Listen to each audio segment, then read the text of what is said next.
Matamgi Manipuri Wari channel asibu tabiriba khoi pumnamakpu taramna okjeri ngasi samahau sangom mai Chubby Girl Narrator suba tangkak amok poduna lakjeri mayam punna taminarasi minute mangamuk leiraga nupi macha homda so haunaraga thorakle nupi macha singduna maitei yunja amagi phizolda phane ka setuna thoklakpada obada mipum khodingmakna kalakne nari maraksida nupa macha mari dumaso laptakna lakliba nupi macha ahomda ubada mayada haying changma phawba khangnaroidabagi maongda mamit manalau thoklaga yengli karigi siyeng ningloi aduk chinglemna inatke phizol setlabada nupa kharana miramgi phizet setpi warak jetebi sanayunaiba pambi nupi da ngangne aduga ngang oijarambaso nupa macha mari simadi adugumbada na chunglode nupi oiredi nupi gi kun chap chana chenba Mitay Koigi, Chatnami Pachana Kangba, Ahalamanda, Taxi Kasi,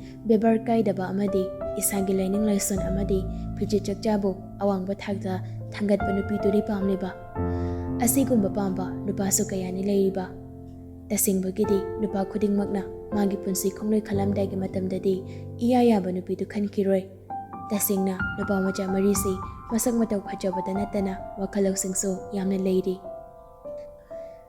Jingsangdi jinglei ubada wana khajinna na thamliba nungsigi polado ningkhaiduna imai jona pathoraga dauri adubo mapha matam jadabana imai ado pathoraktana bangakri nupi homdo su yaushilakli Angelina kana kamai tongna doino yaijitna akhoi gisida loin tongonoi homak yaijitna hairibado yam kanna mak haiba natrabaso makhoi ga naknana gari amado su khamboi bana gari manungda tongliba yohenba amadi malkalamna so yaijitna hairiba wadu tare machin yang bangak to oibana nupi singduna khumbanang dringai thongnawdagi mangak tuli thoraklaga yohenba na tap oktana khumlakli kaino adu yaroida akhoi sida oina tongja sani maina malkalam se yaushilakli adune akhoi gisida puna tongjarni kaino Handakti jingsangna amuk tap oktun laurakli Taningdeko wathi warem Asi haiduna nupi singduda muk onsanduna makatarakli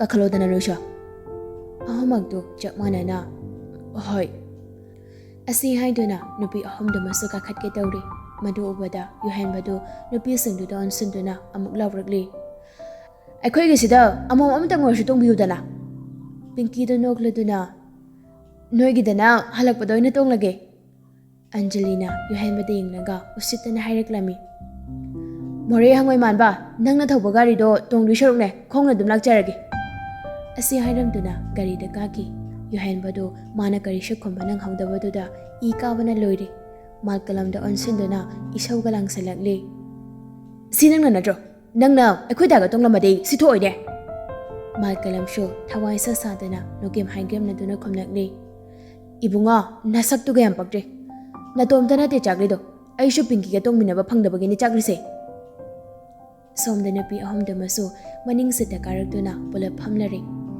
yaije so maning do anthoraklaga nupi ahomdu da yengduna nukmi hairakli wow tar henga side Angelina so nukmi kaino wow ro ite phazai haibani da jingsang so haibet anthoraktuna jingnei ding lekli Jingnayna siyingduna layrambana ani dumijane adawa jingnayna kaishu khandana nukhit ka tawsilakli nupi magi duguma minogduda nupado khangpre khangi thamoyna nungsitinjay kaplakpaga manakri masado ithak thakatna mangromda khangon onthokrak hairakli chalasiko dude asi haiduna garido start tawduna thawa haurakli jingnayna itaptapna hanglakli kaidano chatwisiba jingsangna gari thawna adum khumlakli Aina puba mapam ama hektada Pinky do nokladuna Kuino haishibo Itayna naisin kibai wani ne Jingsang sunok mi Ingona muktaraba Yaji so yaushilakli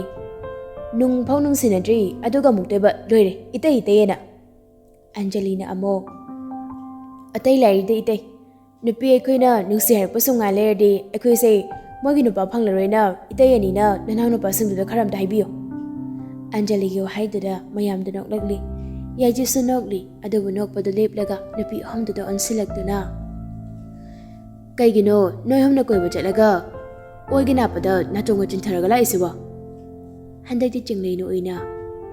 Kaino, koiba chatpada natum chimaya de haibagi wahenga leibra. Leibudi leiteda aduda miri sum chinandedana. Chingsang so shilakli. Natum ni thamu thamkro. Phaneng phawba ikainabagi senabanate.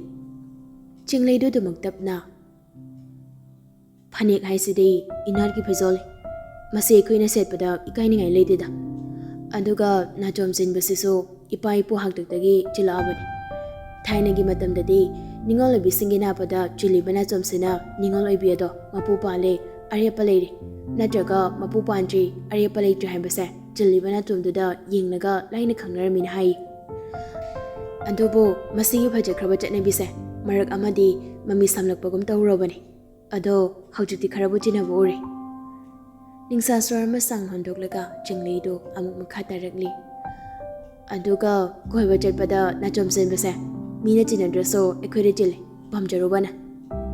Asi haiduna noglagli Chinglei gi adugumba wahai singsini chingsang amadi yajina taningduna ngairamba. Anjali se yausalakli. Ai aina tawningwa tawbuda kanana so yengsinbagi mathau tade yengsilasu mawalaude. Aduna ekhode nachom senbase yam pamjaure. Aduna chile ko. Pinky na so. Aduni, sida ikainingan kay sulaytida. Chinglei na. Matam amada chatnaram labaso, haujukti kaya chatnadri. Adobo, akoy na mo hauduk pa haibaduni. Chingsang do, Chinglei na hairakliba, wahisang do tabada, nokfet tawrakli, wadi ngang lagti. Yaytiti noklado na, adomak hairakli. Noy gamba, nupi ngakta ngayardi, kaya da panisa. Anjali, ngaglap hanglagli. Kay na isa. Hera, onthok na pangkriya no isi. Ay na haibadi, nujadugi, oy ginapada na chom cheladi, ariya palayji, mapupanja haiba khanglami haiday ne. Aduga yeta chilagana, mapupale, ariya palay haiba khanglami day. Adumba chetna bido, habjuksu tawrabadi, nungsibada, thamoy kariba, adagi taret nipal koiriba singse am koiramaro haiba, mau mangbay changsu yam hantharanida. Asi haiduna, yajitu noglagli. Pinky so amuk phat khumlakli. Maugi wari gadi pakshila anuwo hainadre. Sum haibani da isho. Ado na chom chenbai chena bise sum phachaina khalina isa. Chinglei na itap na amuk su khumlakli. Haujukti kumhai harau thauda wa thauda adawang na chom chin base yam onare ida. Leisami singna na chom sei oigina pada chine. Maugi singna chalabi singna yekina pada chine. Ado sinata bida nupa koidaba nungsinaba thamdaba nupi khakna nachomse oide chillagadi hena phagadawni nahan waigi matamdadi asomna tawnarami haigum sudawani nupa bu koiraba nungsinaba buleiradi lisabi oiraso nachomse yete dum chinei aduga leitragana oide chilena aduga asmaina sum tawrdi tasengna nungsinabagi lambida loina khungdanabagi thajanaba samangnaroina khali aidi Chingsang na thawai sasada ositaba manba maung thairakli. Haujikangi leisabinabu oidawanida. Moide hairakpu khuding koiragena leirabani. Chinglei so isau langna khunglakli. Nupi kharana tawraga loi tawrangani do khalura noi bungo. Aduga noi nupa sone. Amom ubaya da bayam leidaine. Ai loi tawen haikraba. Haujikangi leisabi hairadi kaina ha. Handakti Anjalina marak thatuna. Yariba noi sidiko. Ado chingsang singju leikisiko. Haujukti sauramba Chinglei so nukfet tawraga manoina pokhon pirakli. Hoimi leiduni. Yaijetna. Jana badi loi purabani. Noi hotel lungtengi dunatiko. Yumda semalaga purabani. Pinky na simbiu buyabra. Chingsang hoida semalakpani da. Chinglei na. Akhoi mana semak praisa. Handakti chingsang do monghada. Nateda. Sidi atopana semlakpani. Ado singzudi aurokbra. Sihanglani se khangbagi aina thawenki singju mayando phajana samhalabani. Chingsang na hairakliba wadu tabada Chinglei du nokfet tawrakli. Wari sum sana lakpana yaripok angthagi Pinewood Garden na thunglari. Gari do park tawsilamduna makhoi tare to puna manungda changlakli. Yohen bana. Yumdugi ticket mamallo hongmandro. Lupa chongwa khakta. Mahal kalamna. Horen chada na tawraga natai cha charamdraba yengoi na tawbudu. Anjalina. Noi hana amta lakidri ba haise mafamse. Yai jetna au lakdri noi di. Aikhoishu lakdri da. Yahan bana mu isawai kai woi. Sasa lao hai bane. Aidi chaka charakdri lamana yadri. Jengnai se yaw shilakli. Aduni haise. Jingsang na tapna. Nayang kharakang tharido amuk nujarakani ko Khumancha. Jengnai du nakmi jingsang da yengbata mangyenglikli bokom di pirakti. Yai jetna so nakmi. Sas nahi ko midi angang macha kaina. Jingsang so noki adama khumlakli. Phangdaba nangde chakchawo. Yai jetu khumlakji nokpadamuk noklakli. Mayam da su noklaklami. Sumlakpana ising mayai oirapna sariba pothasang adugi manungduda changlakli mayamdo. Hek changlakpaga leiramliba kandugi phibamda ubada yohanbana khangai hairakli. Ai yam hongina sikaside. Malkalamna sho adune lupa chonga piba kase sumai phajabra yamna sunal haiba. Angelina yare sasa charagane kai kai ngorosila. Pinky na mo adune mi kanada bada khadanga munomlaga leire. Yai jetna yare laose chana ba tause. Moina chana bane haiduna purakliba Korean kimbap, fried noodles, momo, roasted chicken, singju atay chana ma sing adu so mathang puthorakli. Nupi sing do so mating pangsilli. Marup mayam do harau chana ba sing do adum chaminari jingleina. Aide singju ne hen helawa. Jingsang na hauni nangdi. Ahoy hawi. Anidugi matawdu uraga yuhanbaso Anjali da onsilaga hangi ama yauna hanglakli. Nangdi kaini hauge.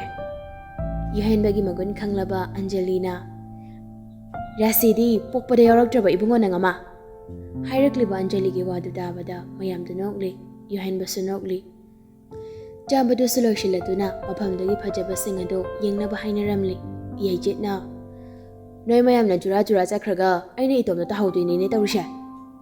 Yohanbadu karanta aduna kaino da jingsang ni kaino matomna lehagodoide. Malkalamna so mating pangsilakli. Adune da thoigidi halena yaroktrabani na matomta leiba taridana. Asi haiduna maya higatuna noklakli. Jingsang do mayamdagi wahaiduda sauning likli yai jetna noki.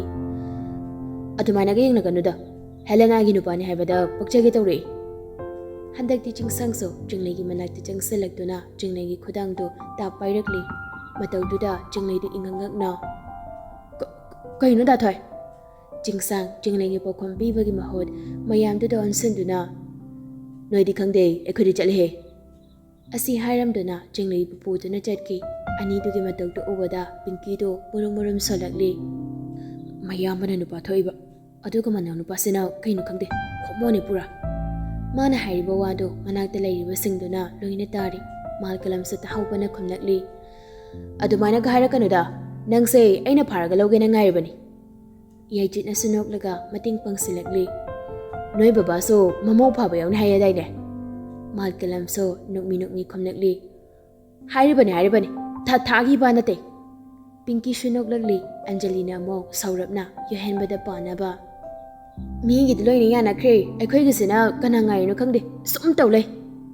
Yohanbaso mangonda hairakli bani khangbana thawai sasada usitaba man maongda sakhara kaglap khonglakli. Nasakhuthi duga nangbu kanana pamidawrige. Anjali sa sangna adum khumlakli. Ho nangna pam dawriba. Mayamdugi matawdu ubada yai jetna sugatlaga. Yare noishu yare ko jura chana kre yare. Pinky na yanida akhoi pulo adum leise. Angelina so adune itaina tomda laibudu nungaireba. Malkalamna aduna pharela akhoi pulapuna adum mafam sengorase.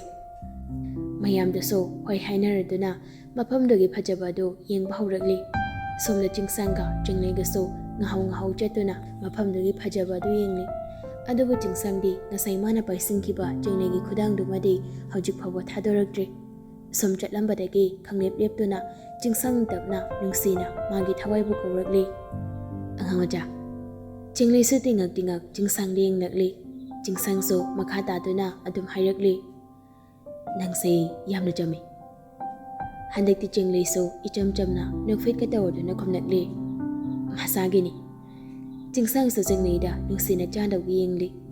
ꯃꯇꯧꯗꯨꯗ ꯏꯀꯥꯏꯔꯝꯗꯕ ꯆꯤꯡꯂꯩꯁꯨ ꯏꯀꯥꯏꯔꯗꯨꯅ ꯃꯃꯥꯏꯗꯨ ꯅꯣꯟꯊꯈꯤ꯫ ꯆꯤꯡꯁꯥꯡ ꯌꯥꯝꯅ ꯅꯨꯡꯁꯤꯕ ꯈꯣꯟꯊꯣꯛꯇ ꯏꯪ ꯏꯪ ꯂꯥꯎꯅ ꯇꯞꯅ ꯍꯥꯏꯔꯛꯂꯤ, "ꯅꯣꯟꯖꯥꯒꯤ ꯑꯣꯏꯒꯤ ꯅꯥꯞꯄꯗ ꯇꯪꯖꯔꯤꯕꯤ ꯅꯥꯆꯣꯝ ꯑꯗꯣ, ꯄꯥꯈꯪꯉꯩꯒꯤ ꯈꯨꯠꯁꯤꯃꯛꯅ ꯅꯣꯖꯥ ꯅꯪꯒꯤ ꯌꯦꯠꯀꯤ ꯅꯥꯞꯄꯗ ꯆꯤꯟꯖꯔꯒꯦꯕ."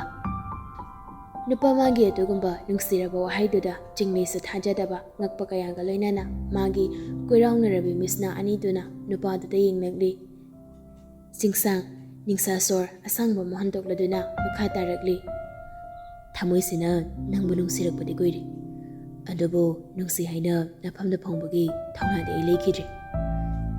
ꯆꯤꯡꯂꯩꯅ ꯊꯥꯖꯗꯕ ꯑꯃꯒ ꯂꯣꯏꯅꯅ ꯏꯇꯞ ꯇꯞꯄ ꯈꯣꯟꯖꯦꯜꯗ ꯀꯧꯔꯛꯂꯤ, "ꯗꯥꯊꯣꯏ, ꯅꯪꯗꯤ ꯑꯩꯒꯤ ꯊꯋꯥꯏꯁꯨꯅꯤ꯫ ꯊꯋꯥꯏ ꯑꯣꯏꯔꯤꯕꯤ ꯅꯪꯅ ꯑꯇꯣꯞꯄ ꯂꯝꯂꯥꯟꯕ ꯀꯅꯥꯒ ꯂꯣꯏꯅꯈꯤꯕ ꯎꯕꯗ ꯍꯛꯆꯥꯡ ꯑꯣꯏꯔꯤꯕ ꯑꯩꯗꯤ ꯈꯝꯕꯟꯕꯅ ꯏꯁꯥ ꯄꯨꯝꯕ ꯆꯥꯛꯊꯦꯛꯈꯤ꯫ ꯐꯣꯡꯅ ꯅꯪꯕꯨ ꯁꯦꯟꯅꯖꯕꯁꯨ ꯉꯝꯖꯗꯦ, ꯄꯥꯡꯗꯕ ꯑꯣꯏꯔꯨꯕꯅ꯫ ꯑꯗꯨꯕꯨ ꯑꯩꯅ ꯑꯩꯒꯤ ꯊꯋꯥꯏꯕꯨꯗꯤ ꯑꯃꯛꯄ ꯑꯃꯠꯇ ꯌꯥꯎꯗꯅ ꯅꯨꯡꯁꯤ."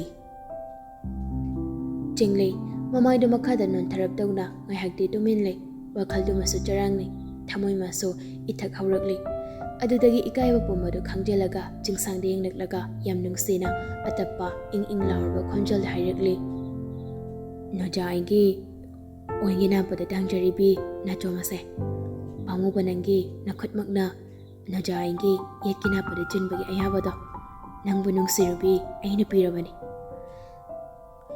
ꯊꯋꯥꯏ ꯑꯣꯏꯔꯤꯕꯤ ꯅꯨꯡꯁꯤꯕꯤ ꯃꯥꯒꯤ ꯊꯃꯣꯏꯒꯤ ꯄꯥꯎꯗꯝ ꯑꯗꯨ ꯇꯥꯕꯗ ꯄꯥꯈꯪ ꯃꯥꯗꯤ ꯍꯔꯥꯎꯕꯒꯤ ꯄꯟꯗꯣꯝ ꯂꯣꯝꯂꯤ꯫ ꯅꯣꯛꯐꯦꯠ ꯇꯧꯅ ꯅꯣꯖꯥ ꯃꯥꯒꯤ ꯑꯣꯏꯒꯤ ꯅꯥꯞꯄꯗ ꯇꯪꯖꯔꯤꯕꯤ ꯅꯥꯆꯣꯝ ꯑꯗꯨꯕꯨ ꯃꯈꯨꯠꯇꯨꯅ ꯇꯞꯅ ꯂꯧꯊꯣꯛꯂꯤ꯫ ꯑꯗꯨꯗꯒꯤ ꯆꯤꯡꯁꯥꯡꯅ ꯅꯥꯆꯣꯝ ꯑꯗꯨꯗ ꯌꯦꯡꯗꯨꯅ ꯅꯣꯛꯃꯤ ꯅꯣꯛꯃꯤ, "ꯇꯈꯦꯜ ꯂꯩꯀꯧꯕꯤ ꯂꯩꯔꯥꯡ ꯅꯪꯅ ꯑꯩꯒꯤ ꯊꯋꯥꯏꯒꯤ ꯅꯥꯞꯄꯗ ꯇꯪꯖꯗꯨꯅ ꯂꯥꯛꯄꯅ ꯉꯁꯤꯒꯤ ꯃꯤꯀꯨꯞꯁꯤꯗ ꯑꯩꯅ ꯑꯩꯒꯤ ꯊꯃꯣꯏꯒꯤ ꯋꯥꯔꯣꯜꯕꯨ ꯅꯨꯡꯁꯤꯕꯤ ꯃꯥꯒꯤ ꯃꯐꯝꯗ ꯍꯥꯏꯖꯕ ꯃꯇꯝꯗ ꯂꯩꯔꯥꯡ ꯅꯪꯅ ꯃꯇꯦꯡ ꯄꯥꯡꯕꯤꯔꯤ." ꯁꯣꯔꯗꯨ ꯑꯃꯨꯛꯇꯪ ꯁꯥꯡꯅ ꯍꯣꯟꯗꯣꯛꯂꯒ ꯃꯈꯥ ꯑꯃꯨꯛ ꯇꯥꯔꯛꯂꯤ, "ꯃꯇꯝ ꯄꯨꯝꯕꯒꯤ ꯑꯣꯏꯅ ꯅꯥꯆꯣꯝ ꯅꯪꯕꯨꯗꯤ ꯑꯩꯅ ꯑꯩꯒꯤ ꯑꯉꯥꯡ ꯃꯆꯥꯒꯤ ꯌꯦꯠꯀꯤ ꯅꯥꯞꯄꯗ ꯆꯤꯟꯕ ꯐꯪꯍꯟꯕꯤꯌꯨꯀꯣ." ꯑꯁꯤ ꯍꯥꯏꯗꯨꯅ ꯅꯥꯆꯣꯝꯗꯨꯕꯨ ꯆꯤꯡꯂꯩꯒꯤ ꯌꯦꯠꯀꯤ ꯅꯥꯞꯄꯗ ꯆꯤꯟꯕꯤꯔꯛꯂꯤ꯫ ꯆꯤꯡꯂꯩꯁꯨ ꯅꯣꯛꯃꯤ ꯅꯣꯛꯃꯤ ꯆꯤꯡꯁꯥꯡꯅ ꯆꯤꯟꯕꯤꯔꯛꯂꯤꯕ ꯅꯥꯆꯣꯝ ꯑꯗꯨꯗ ꯃꯈꯨꯠꯅ ꯄꯥꯏꯔꯝꯂꯤ꯫ ꯑꯗꯨꯒ ꯅꯣꯛꯃꯤ ꯅꯣꯛꯃꯤ ꯇꯞꯅ ꯍꯥꯏꯔꯛꯂꯤ, "ꯈꯪꯍꯧꯗꯅ ꯊꯥꯖꯗꯕ ꯃꯤꯀꯨꯞꯇ ꯊꯥꯖꯗꯕ ꯃꯐꯝꯗ ꯑꯩꯅ ꯅꯪꯕꯨ ꯅꯨꯡꯁꯤꯖꯈꯤꯕꯅꯤ." ꯆꯤꯡꯁꯥꯡꯁꯨ ꯅꯣꯛꯃꯤ ꯅꯣꯛꯃꯤ, "ꯀꯔꯝꯕ ꯃꯤꯀꯨꯞꯇ ꯀꯔꯝꯕ ꯃꯐꯝꯗ ꯅꯪꯒꯤ ꯊꯃꯣꯏꯒꯤ ꯅꯨꯡꯁꯤ ꯌꯦꯡꯅꯤꯡꯍꯟꯈꯤꯕꯅꯣ?" ꯆꯤꯡꯂꯩ ꯃꯃꯥꯏꯗꯨ ꯂꯩꯊꯣꯛꯈꯤꯗꯨꯅ ꯇꯞꯅ ꯍꯥꯏꯔꯛꯂꯤ, "ꯅꯪꯒ ꯑꯩꯒ ꯑꯍꯥꯟꯕ ꯊꯦꯡꯅꯈꯤꯕ ꯅꯨꯃꯤꯠꯇꯨꯗꯒꯤ ꯑꯩꯒꯤ ꯊꯃꯣꯏꯒꯤ ꯅꯨꯡꯁꯤ ꯌꯦꯡꯅꯤꯡꯍꯟꯈꯤꯕꯅꯤ." ꯑꯅꯤꯗꯨ ꯉꯁꯤꯗꯤ ꯏꯀꯥꯏꯕ ꯍꯥꯏꯕꯗꯨ ꯇꯨꯡꯑꯣꯏꯅꯔꯝꯂꯒ ꯃꯥꯒꯤ ꯃꯥꯒꯤ ꯊꯃꯣꯏꯒꯤ ꯋꯥꯔꯣꯜꯁꯤꯡ ꯑꯗꯨ ꯄꯥꯎꯗꯝꯅꯔꯤ꯫ ꯃꯇꯝꯁꯤꯒꯤ ꯋꯥꯍꯩꯅ ꯏꯔꯥꯏ ꯂꯥꯏꯅ ꯅꯨꯡꯁꯤ ꯍꯥꯏꯅ ꯐꯣꯡꯗꯣꯛꯈꯤꯕ ꯅꯠꯇꯦ꯫ ꯑꯉꯥꯡꯃꯛ ꯑꯣꯏꯖꯔꯕꯁꯨ ꯑꯥꯔꯊ ꯂꯩꯅ ꯇꯈꯦꯜꯂꯩ ꯅꯥꯆꯣꯝ ꯃꯥꯒꯤ ꯃꯇꯦꯡ ꯂꯧꯔꯗꯨꯅ ꯊꯃꯣꯏꯒꯤ ꯑꯁꯦꯡꯕ ꯋꯥꯗꯨ ꯅꯣꯖꯥ ꯃꯉꯣꯟꯗ ꯐꯣꯡꯗꯣꯛꯈꯤꯕꯅꯤ꯫ ꯆꯤꯡꯁꯥꯡ ꯑꯣꯟꯊꯣꯛꯇꯨꯅ ꯂꯦꯞꯂꯤꯕꯤ ꯆꯤꯡꯂꯩꯒꯤ ꯂꯦꯡꯖꯨꯝꯗꯨꯗ ꯄꯥꯏꯗꯨꯅ ꯃꯉꯣꯟꯔꯣꯝꯗ ꯑꯃꯨꯛ ꯇꯞꯅ ꯑꯣꯟꯁꯤꯟꯍꯜꯂꯛꯂꯤ꯫ ꯆꯤꯡꯂꯩꯁꯤ ꯇꯞ ꯇꯞꯅ, "ꯀꯩꯅꯣꯃꯤ ꯅꯨꯡꯁꯤꯌꯦ." ꯆꯤꯡꯂꯩ ꯁꯨꯒꯠꯂꯗꯨꯅ, "ꯅꯨꯡꯁꯤꯗꯦꯆꯣ." ꯆꯤꯡꯁꯥꯡ ꯃꯈꯨꯠꯇꯨ ꯇꯞꯅ ꯊꯥꯡꯒꯠꯂꯛꯇꯨꯅ ꯆꯤꯡꯂꯩꯒꯤ ꯈꯖꯥꯏ ꯅꯥꯝꯃꯗꯨꯗ ꯁꯤꯛꯂꯗꯨꯅ ꯍꯥꯏꯔꯛꯂꯤ, "ꯅꯨꯡꯁꯤꯆꯣ." ꯍꯟꯗꯛꯇꯤ ꯆꯤꯡꯂꯩꯅ ꯅꯣꯛꯃꯤ ꯅꯣꯛꯃꯤ ꯋꯥꯗꯨ ꯊꯩꯗꯣꯔꯛꯂꯤ, "ꯑꯗꯣ ꯀꯩꯅꯣꯝ ꯍꯪꯒꯦ, ꯉꯁꯥꯏꯁꯨ ꯍꯪꯒꯦ ꯇꯧꯔꯒ ꯐꯔꯛ ꯑꯗꯨꯝ ꯇꯥꯔꯕ." "ꯍꯪꯉꯨ." "ꯉꯁꯥꯏꯁꯨ ꯀꯔꯤꯝꯇꯕꯨꯗꯤ ꯇꯧꯗꯦ, ꯑꯗꯣ ꯆꯍꯤ ꯁꯨꯗꯅ ꯑꯉꯥꯡꯅ ꯒꯥꯔꯤ ꯊꯧꯏꯅ ꯄꯨꯂꯤꯁꯅ ꯐꯥꯔꯣꯏꯗ꯭ꯔꯣ?" ꯆꯤꯡꯁꯥꯡ ꯅꯣꯛꯃꯤ ꯅꯣꯛꯃꯤꯒ ꯇꯧꯔꯗꯨꯅ, "ꯆꯍꯤ ꯁꯨꯗꯦꯗꯤ ꯀꯅꯥ ꯍꯥꯏꯔꯤꯕ?" "ꯋꯥꯊꯤ ꯇꯧꯕꯤꯔꯅꯨꯀꯣ." ꯆꯤꯡꯁꯥꯡꯅ ꯋꯥ ꯈꯨꯝꯒꯦ ꯍꯦꯛ ꯇꯧꯕꯒ ꯆꯤꯡꯂꯩꯒꯤ ꯃꯣꯕꯥꯏꯜꯗꯨ ꯔꯤꯡ ꯂꯥꯛꯂꯤ꯫ ꯆꯤꯡꯁꯥꯡꯁꯨ ꯐꯠ ꯆꯪꯁꯤꯟꯗꯨꯅ ꯌꯦꯡꯂꯤ꯫ ꯑꯗꯨꯕꯨ ꯀꯣꯜ ꯇꯧꯔꯛꯂꯤꯕ ꯃꯤꯁꯛꯇꯨ ꯎꯕꯗ ꯃꯔꯝ ꯏꯆꯥ ꯆꯥꯗꯅ ꯆꯤꯡꯁꯥꯡꯗꯨ ꯈꯪꯁꯥꯎ ꯁꯥꯎꯅꯤꯡꯂꯛꯂꯤ꯫ ꯆꯤꯡꯂꯩꯁꯨ ꯀꯩꯁꯨ ꯏꯈꯟ ꯈꯟꯗꯅ ꯀꯣꯜꯗꯨ ꯄꯥꯏꯈꯠꯂꯒ ꯃꯅꯥꯀꯣꯡ ꯃꯌꯥꯗ ꯊꯥꯡꯖꯤꯟꯗꯨꯅ, "ꯍꯜꯂꯣ." ꯍꯦꯜꯂꯣ ꯍꯥꯏꯕ ꯋꯥꯍꯩꯗꯨꯃ ꯐꯥꯎꯕ ꯂꯣꯏꯁꯤꯟꯕ ꯍꯦꯛ ꯅꯪꯗꯈꯩ ꯆꯤꯡꯁꯥꯡꯅ ꯐꯣꯟꯗꯨ ꯃꯨꯟꯈꯤꯕꯅ ꯍꯥꯟꯈ꯭ꯔꯦ꯫